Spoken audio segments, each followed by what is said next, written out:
সঙ্গে রয়েছে আমি সৃজিতা। শুরু করছি আজকের হচ্ছেটাকে। আর আজকে আমার সঙ্গে সঞ্জয় নাইয়া রয়েছে ক্যামেরায়। আমি সঞ্জয়কে বলবো আজকের এই ছবিটা দেখাও আগে সঞ্জয়, যে করুণাময় চত্বরের চারিদিকে ছবিটা দেখাও। এই ছবিটা অসহায়তার ছবি। এখানে কোনো উল্লাস হচ্ছে না, এখানে কোনো আনন্দ হচ্ছে না, এখানে যা হচ্ছে বিক্ষোভ হচ্ছে, প্রতিবাদ হচ্ছে। তার কারণ এরা প্রত্যেকে চাকরি হারা, এদের প্রত্যেকের চাকরি ছিল এবং আজকে তাদের চাকরিটা নেই। তার কারণটা কি? তার কারণ এসএসসির কিছু ভুল সিদ্ধান্ত।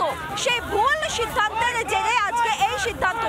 এবং এখানে একাংশ আমি শুনতে পাচ্ছি যে কেউ এই চ্যানেলকে নিয়ে প্রশ্ন তুলছে, অথচ এই আর বাংলায় বারবার যারা চাকরি প্রার্থী এবং আজকে যারা চাকরি হারিয়েছেন, যারা অনশনে বসেছেন, প্রত্যেকের হয়ে তারা বারবার প্রশ্ন তুলেছে।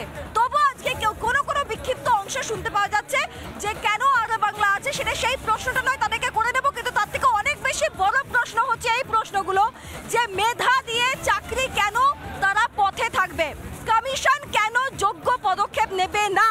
আর এই যে পদক্ষেপগুলো তারা নিচ্ছেন, তারা যে প্রশ্নগুলো তুলছেন, সেই প্রশ্নগুলো তাদের কি রয়েছে, কোথায় সমস্যা রয়েছে, আজকে তাদের থেকেই জিজ্ঞেস করবো। চিন্ময় বাবু আমাদের সঙ্গে এখানে রয়েছেন। শান্ত হয়ে একে একে আমরা প্রত্যেকের আপনাদের যে দাবি রয়েছে সেই দাবিগুলো আমরা একে একে শুনবো।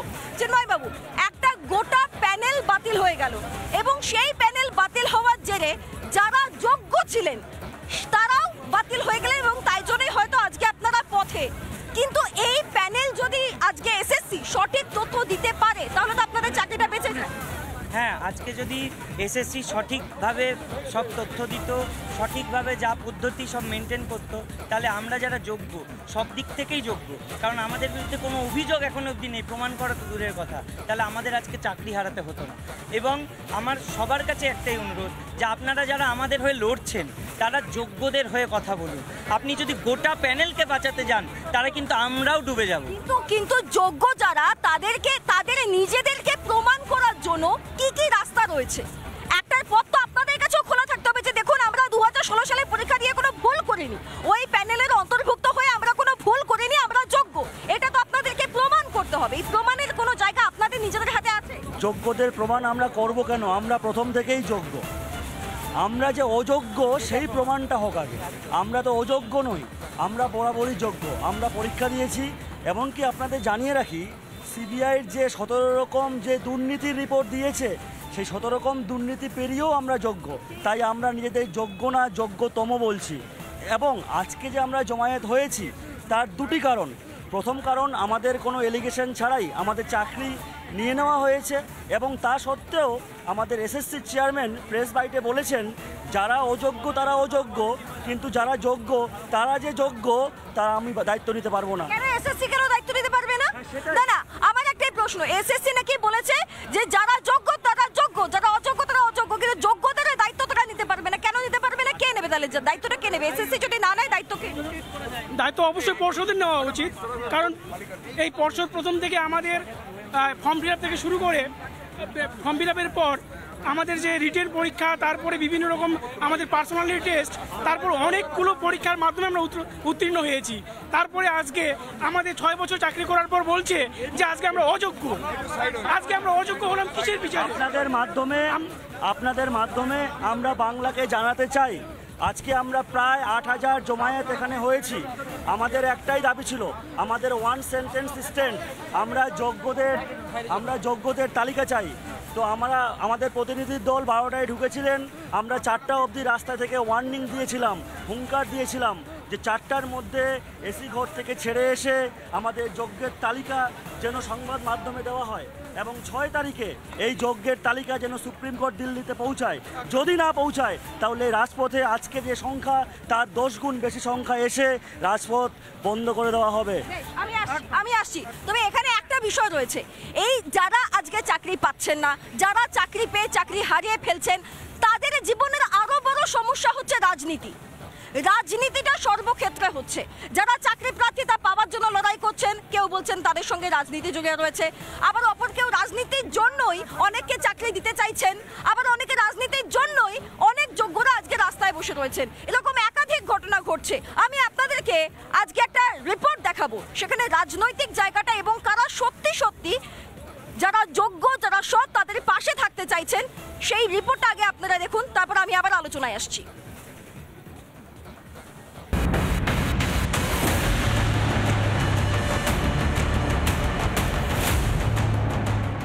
তৃণমূল সরকারের আমলে শিক্ষক নিয়োগে ব্যাপক দুর্নীতি। হাইকোর্টের নির্দেশে এক ঝটকায় চাকরি খুইয়েছেন যোগ্য অযোগ্য প্রায় 26,000। চাকরিহারা যোগ্যদের হয়ে সওয়াল করলেন খোদ প্রধানমন্ত্রী। চাকরিহারা যোগ্যদের পাশে দাঁড়ালেন নরেন্দ্র মোদী। भर्ती का जो घोटाला हुआ उसमें जो पीड़ित है उनकी जिंदगी कितनी बदहाल हुई है। শুধু পাশে দাঁড়ানোই নয়, যোগ্যদের প্রয়োজনে আইনি সেল তৈরির নির্দেশ দিলেন রাজ্য নেতৃত্বকে। हम पार्टी के तौर पर ये जो शिक्षक भर्ती में जिनकी नौकरी गई है उसमें नेक ईमानदार लोग हैं, हम उनकी मदद कैसे कर सकते हैं। मैंने बंगाल बीजेपी से कहा है कि प्रदेश स्तर पर एक लीगल सेल और एक सोशल मीडिया प्लेटफॉर्म बनाया जाए। একদিকে প্রধানমন্ত্রী যখন যোগ্যদের পাশে থাকার কথা বলছেন, তখনই চড়া সুরে মোদীকে আক্রমণ শানাচ্ছেন তৃণমূল সুপ্রিমো মমতা ব্যানার্জি। মোদী যোগ্যদের পাশে দাঁড়ালে ভোট ব্যাংক হারাতে পারেন মমতা, এই আশঙ্কায় কার্যত দিশা হারিয়ে একের পর এক কুৎসিত আক্রমণ করছেন মুখ্যমন্ত্রী। সিপিএম আর বিজেপি একসাথে দাঁড়িয়ে টিচারদের চাকরি খেয়েছে, লজ্জা করে না? থোতা মুখ ভোতা হয়ে যাবে। আপনার কোনো প্রয়োজন নেই শিক্ষক শিক্ষিকাদের। এরা হচ্ছে কিরকম জানেন? সাপেও চুমু খায়, ব্যাঙেও চুমু খায়, চাকরিও কেড়ে নেবে, বড় বড় কথাও বলবে।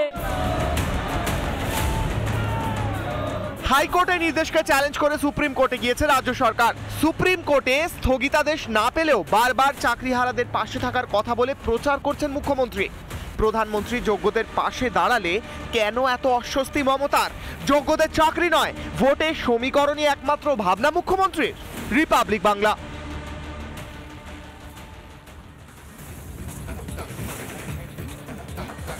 আমরা যে রিপোর্টটা দেখলাম, সেই আগে রিপোর্টে যাওয়ার আগে আমি আপনাদেরকে বলছিলাম যে রাজনীতি বড় কঠিন জিনিস, ভোট ব্যাংক বড় কঠিন জিনিস, ভোটের রাজনীতি আরো কঠিন জিনিস। আর এই কঠিন জিনিসগুলোর মধ্যেই বাধা পড়ে গেছে, বিপদে পড়ে গেছেন এই মানুষগুলো, যারা যারা চাকুরিরত, যারা চাকরি করতেন, যাদের প্রত্যেকেরই পরিবার রয়েছে, আজকে তারা ফেঁসে রয়েছেন শুধুমাত্র কিছু রাজনীতির কারণে, এবং তারও আগে অনেক বড় বড় দুর্নীতির কারণে। দুর্নীতি কেউ করেছে, ফল ভুগছেন ওনারা। যাদের ফল ভোগার কথা ছিল, যাদের শাস্তি পাওয়ার কথা ছিল, তাদেরকে দিনরাত্র বিভিন্ন প্রচার সভায় কেউ না কেউ সমর্থন করে যাচ্ছেন। আমি তাদের কাছে আসবো। আপনার কি নিজের মনে হয় যে আপনারা দুর্নীতি, রাজনীতি এই সমস্ত কিছু শিকার? আমরা দুর্নীতির শিকার, রাজনীতির রং আপনারা লাগাবেন না। রাজনীতির রং যদি আমরা কোনো মিডিয়া কখনো রাজনীতির রং লাগায় না। আজকে যারা চাকরি প্রার্থী, আমি আপনার কাছে আসছি, ধরুন যারা চাকরি প্রার্থী, আপনি আমাদের বাইট নিচ্ছেন আমাদের কথা বলার জন্য। আমি আপনাদের কথাই শুনবো, ধরুন যারা আজকে চাকরি প্রার্থী, যে রাজনৈতিক প্রতিনিধি আপনারা এনেছেন, ওরা কি লিখিতভাবে আমাদের সিকিউরিটি দিতে পারবে? এই 24,000-এর বেতন এরা ডিভাইডেড করে আমাদের পৌঁছে দেবে পারবে? যদি না পারে আপনি আমাদের কথা বলুন। আপনি চেয়ারম্যানের সঙ্গে থেকে আমরা আপনাদের কথাই বলছি না, আপনি চেয়ারম্যানের সঙ্গে বা এই নিয়োগ প্রক্রিয়ার সঙ্গে যারা যারা যুক্ত তাদের নিয়ে এসে প্যানেল তৈরি করুন, আমরা বসবো, আমরা কথা বলবো। আচ্ছা, একটা কথা বলুন, যারা এই নিয়োগ প্রক্রিয়ার সঙ্গে কোনোভাবেই যুক্ত নয়, হয়তো যাদের আপনি এনেছেন, কত সালের নিয়োগ, কত পরীক্ষা, কি সিস্টেম, রেশিও কত, সেটাও বলতে পারবে না, তারা নিয়োগ নিয়ে আপনি প্লেনে এলেছেন, আমরা এ ব্যাপারে কোনো বলবো না। আপনি আমাকে একটা কথা বলুন, এই যে ওএমআর শিট নিয়ে এত অশান্তি, এসএসসির কাছে বেশ কয়েকবার ওএমআর শিট চাওয়া হয়েছে, তারপরে এসএসসি একবার জানালো যে আমরা ওএমআর শিট দিয়ে দিয়েছি, আমাদের যা দেওয়ার আমরা দিয়ে দিয়েছি, বাকিটা কোর্টের দায়িত্ব।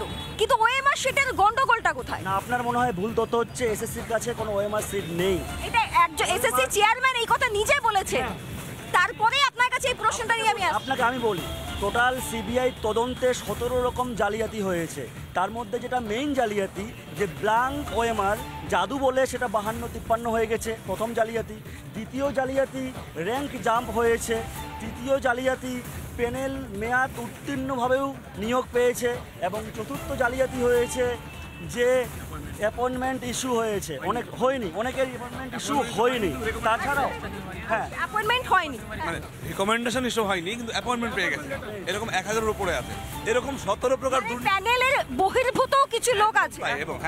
এবং এরকম প্রায় 17 প্রকার দুর্নীতি সিবিআই প্রমাণ করেছে, কোর্টও স্বীকার করেছে। এবার আমরা এই 17 প্রকার দুর্নীতির একটার মধ্যেও নেই। এবার আমি সিবিআই নয়, আমি বলছি পৃথিবীর সবচেয়ে যেটা বেশি তদন্তকারী সংস্থা সবচেয়ে যোগ্য, তাদেরকে নিয়ে আসুন, আমাদের প্রমাণ করুন আমরা অযোগ্য, আমরা আসবো না। আচ্ছা, আমি একটা কথা বলতে চাইছি, সেটা হচ্ছে সিবিআই কিন্তু ওএমআর আমাদের উদ্ধার করেছে এবং আমাদের গ্রুপ সি, গ্রুপ ডি, 9, 10 তাদের কিন্তু আমাদের সববার কিন্তু ওএমআর আছে এবং সেটা একদম ঠিকঠাক আছে। সেই জন্যই আমরা যে যোগ্য কি অযোগ্য, এবং আমাদের কাছেও সেই ওএমআরটা আছে এবং সবাই দেখতে পেরেছে যখন সেটা প্রকাশ হয়েছিল। সেই জন্যই আমি বলতে চাইছি যে যেহেতু ওএমআর আছে, তাহলে সেখানে আমাদের চাকরি কিভাবে যেতে পারে? ওএমআর না থাকলে সেটা একটা কথা ছিল। এসএসসি তো খানিকক্ষণ আগেই বলেছে যে যোগ্য অযোগ্য এই দায়িত্ব আমরা দেব না। একেবারে আমরা হচ্ছে কি দিকে নজর রাখবো, তবে এই মুহূর্তে আরামবাগের শুভেন্দু অধিকারী সরাসরি নজর রাখবো সেদিকে। এরা পুলিশ যেদিকে এরা সেদিকে, এই চোরেরা। বোতলটা নতুন, মদটা পুরানো। তাই আমি আপনাদের সকলকে ধন্যবাদ জানাই।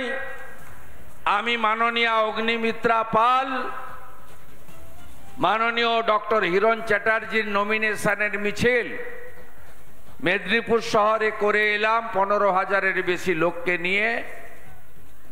আপনাদেরকে সম্বোধিত করব, করে পান্ডুয়াতে মিছিল করব এবং বাগনানে গিয়ে শেষ করব। আমরা এবারে একটা আসনও ছাড়ব না, সব আসন আমরা নেব। আর ভোটটা পঞ্চায়েতের মতো হবে না, এই ভোট কঠিন ভোট হবে। 2 দফায় বুঝে গেছে, ছাপ্পামূল চোরামূল বুঝে গেছে, এ ভোটে চুরি করা যাবে না। আমি মাননীয় প্রার্থী অরূপকান্তি দিগর মহোদয়, তাকে আগাম শুভেচ্ছা জানাবো। আপনাদের সকলের আশীর্বাদ, সমর্থন এই সংরক্ষিত কেন্দ্রে অরূপকান্তি দিগরের উপরে বর্ষিত হোক। আমি আপনাদেরকে দোষারোপ করব না, কারণ 19-এ আপনারা জিতিয়েছিলেন বিজেপিকে। এই চোর মমতা নবান্ন থেকে ডিএমকে ফোন করে চন্দ্রকোনা সংরক্ষিত বিধানসভার 16টা মেশিন গুনতে দেয়নি, তাই 2000 ভোটে ওদের ক্যান্ডিডেটকে দিয়েছিল পিছনের দরজা দিয়ে। তাই এই সিটটা বিজেপির ছিল, বিজেপিরই হবে, 2000-এ হবে না। 1 লাখের বেশি ভোটে এই কেন্দ্র থেকে বিজেপি জিতবে। সম্মানীয় জেলা সভাপতি বিধায়ক বিমান ঘোষ, সম্মানীয় বিধায়ক লোকসভার ইনচার্জ দিবাকর ঘরামি, আমাদের সুশান্ত ঘোষ তরুণ বিধায়ক এবং যুব মোর্চার রাজ্যের সাধারণ সম্পাদক, মাননীয় বিধায়ক মধুসূদন বাগ, মাননীয় বিধায়ক বিশ্বনাথ কারক, আমাদের অন্যতম নেতৃত্ব এখানে নির্বাচনী কাজে এসেছেন, ত্রিপুরা বিজেপির রাজ্য সম্পাদক রতন ঘোষ, লোকসভার কনভেনার হেমন্ত বর্মন, জেলার সাধারণ সম্পাদকগণ পুরঞ্জয় আদক, বিশ্বজিৎ দাস, অলোক দোলই, মানসী অধিকারী। অনেক লম্বা তালিকা। আমি আমার প্রিয় মণ্ডল প্রেসিডেন্ট যারা সবচেয়ে বেশি কাজ করেন, 1 নম্বর মণ্ডলে নিবাস পাখিরা, 3 নম্বরে গৌরহরি মাইতি, 4 হেমন্ত সামন্ত, প্রাক্তন জেলা সভাপতি সুশান্ত বেরা সহ সম্মানিত মঞ্চ, প্রত্যেককে যথাযথ শুভেচ্ছা, অভিনন্দন, কৃতজ্ঞতা জানাই। এবং আপনারা জানেন লোকসভা নির্বাচনে ইতিমধ্যে 2 দফার ভোট হয়ে গেছে।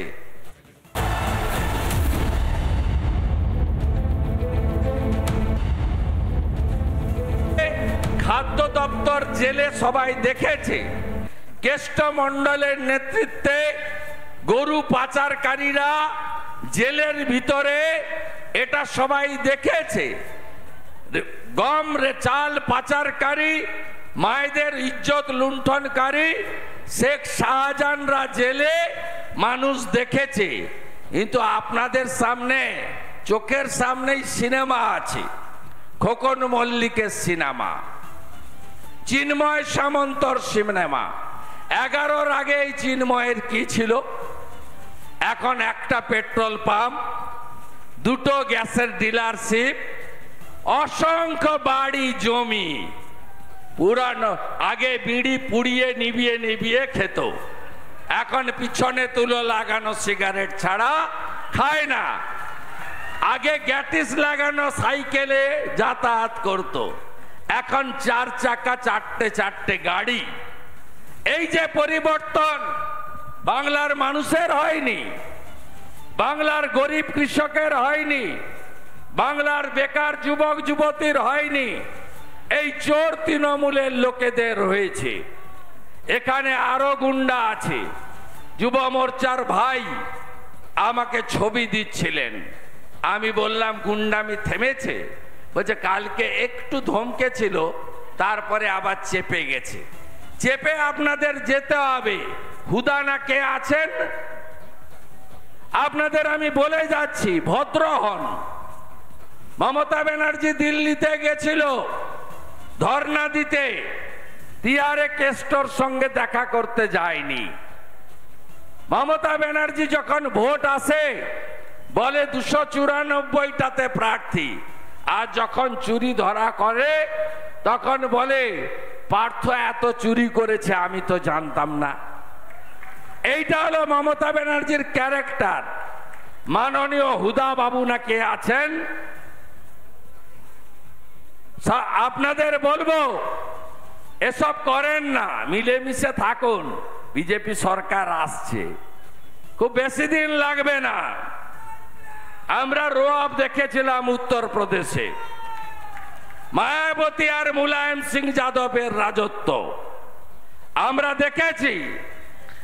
আমরা বিহারে শুনতাম সমোসা মে আলু আর বিহার মে লালু, কেউ নেই, ভোকাট্টা হয়ে গেছে। ওখানে যোগী বাবা আর উত্তরপ্রদেশে বিহারে এনডিএ সরকার।